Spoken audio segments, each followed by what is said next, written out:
चन्द्रगढी मेची रङ्गशालामा यति राम्रो मेला लाग्छ भनेर त मलाई थाहै थिएन। हेलो एभ्रिवान, नमस्कार। तपाईँहरू यदि यो च्यानलमा नयाँ हुनुहुन्छ भने लाइक शेयर सब्सक्राइब गरिदिनु होला।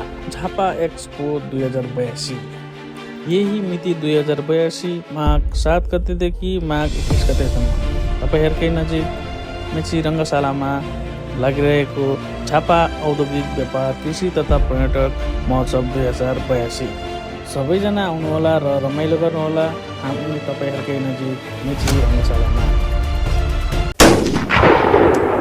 हाम्रै नजिकको रङ्गशालामा कस्तो मेला लागेको रहेछ भनेर हामी दुईजना साथी हेर्न गएका थियौँ। घुम्ने क्रममा हामीले देख्यौँ ठुला ठुला गाडी, कार लगायत साइकल र अर्ग्यानिक सामानहरू। र यो महोत्सवको संरक्षण रहेछ स्वयं भद्रपुर नगरपालिका।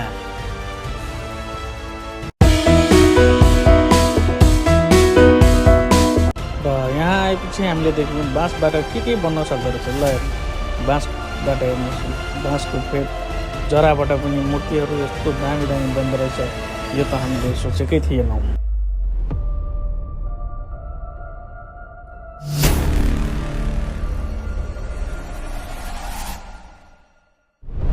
यसै क्रममा हामी अर्को पसल गएका थियौँ। त्यहाँ हामीले देख्यौँ धेरै राम्रा राम्रा सामानहरू बनाइएको थियो, सब बाँसबाट बनेका रहेछ।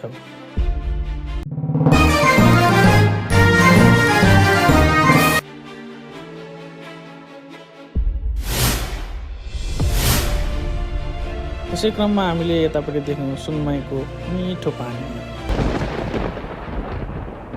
र यतापट्टि देख्यौँ हामीलाई भोक लागेकोमा छिटो बनाएर खान मिल्ने चाउचाउ पसल।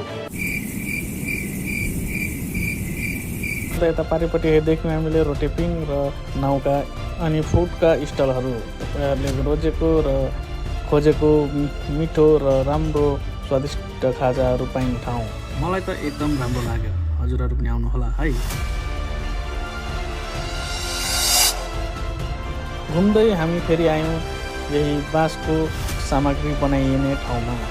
यो चाहिँ धेरै राम्रो र रोचक लाग्यो हामीलाई।